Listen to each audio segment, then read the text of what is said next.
जनता का जो भी निर्णय है, जनता का जो भी फैसला है, उसे हम पूरी विनम्रता के साथ स्वीकार करते हैं। दिल्ली विधानसभा चुनाव में आम आदमी पार्टी की हार और सत्ता से विदाई पर इंडिया गठबंधन के एक और सहयोगी ने चिंता जताई है और कहा है कि ये हार आप और कांग्रेस के अहंकार की लड़ाई का नतीजा है। जम्मू कश्मीर के मुख्यमंत्री उमर अब्दुल्ला के बाद अब महाराष्ट्र के पूर्व मुख्यमंत्री और शिवसेना यूबीटी चीफ उद्धव ठाकरे ने भी इस हार के लिए दोनों दलों के अहंकार और सियासी शत्रुता को जिम्मेदार ठहराया है। शिवसेना के मुखपत्र सामना के संपादकीय में अन्ना, उमर और अमृतकाल लड़ो जी भर के इस शीर्षक से आलेख में कहा गया है कि दिल्ली और महाराष्ट्र से विपक्षी दलों के बीच फूट और कलह ने सीधे तौर पर बीजेपी को चुनाव जीतने में मदद की है। संपादकीय में कहा गया है कि दिल्ली में आम आदमी पार्टी और कांग्रेस दोनों ने एक दूसरे को खत्म करने के लिए लड़ाई लड़ी, जिससे बीजेपी के लिए जीत आसान हो गई। संपादकीय में लिखा गया है, अगर इसी तरह काम करना है तो गठबंधन वगैरह क्यों बनाया जाए, जी भर के लड़ो।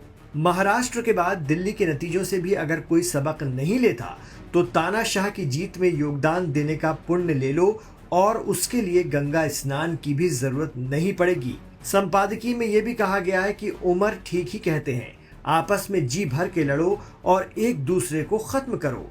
आलेख में इस बात का जिक्र है कि 14 सीटों पर आप की हार में कांग्रेस का योगदान रहा है। यही कहानी हरियाणा में भी हुई थी। आलेख में ये सवाल भी उठाया गया है कि आखिर आम आदमी पार्टी से लड़ने के बाद कांग्रेस को क्या हासिल हो गया। शिवसेना ने इस बात पर उंगली उठाई है कि क्या कांग्रेस पार्टी में कोई छिपी हुई ऐसी ताकत है जो हमेशा राहुल गांधी की प्रतिष्ठा को नुकसान पहुंचाना चाहती है। अगर कांग्रेस नेता ये कह रहे हैं कि आम आदमी पार्टी को जिताना कांग्रेस की जिम्मेदारी नहीं है तो ये गलती है और एक तरह का अहंकार है। संपादकीय में अन्ना हजारे पर भी निशाना साधा गया है। कहा गया है कि अन्ना ने चुनाव के दिन लोगों से अपील की कि आम आदमी पार्टी को वोट न दे, तो क्या वो जिस भ्रष्टाचार विरोधी आंदोलन का नेतृत्व कर रहे थे और जिससे आम आदमी पार्टी जन्मी, उसके उद्देश्य बीजेपी पूरे कर रही है? क्या बीजेपी के शासनकाल में भ्रष्टाचार खत्म हो गया है? क्या अन्ना हजारे को नहीं दिखता कि भ्रष्ट पैसों के दम पर थोक में दल परिवर्तन चल रहा है? फिर राफेल से लेकर हिंडनबर्ग तक कई घोटाले सामने आने के बाद भी अन्ना हजारे ने उफ तक क्यों नहीं की? आलेख में लिखा गया है कि ऐसा लगता है मानो मोदी के राज में विचार और चरित्र की बाढ़ ही आ गई है और उस सैलाब में महाराष्ट्र में ठाकरे और दिल्ली में केजरीवाल के राज बह गए।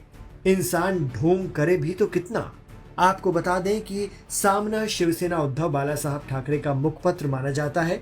पिछले साल महाराष्ट्र चुनाव में शिवसेना, यूबीटी, कांग्रेस और एनसीपी की महाविकास अघाड़ी को मिली करारी शिकस्त के बाद दिल्ली विधानसभा चुनाव में इंडिया अलायंस की एक और पार्टी का सत्ता से बाहर होना बड़ा नुकसान माना जा रहा है और अब शिवसेना ने कांग्रेस और आम आदमी पार्टी की तगड़ी क्लास लगाई है।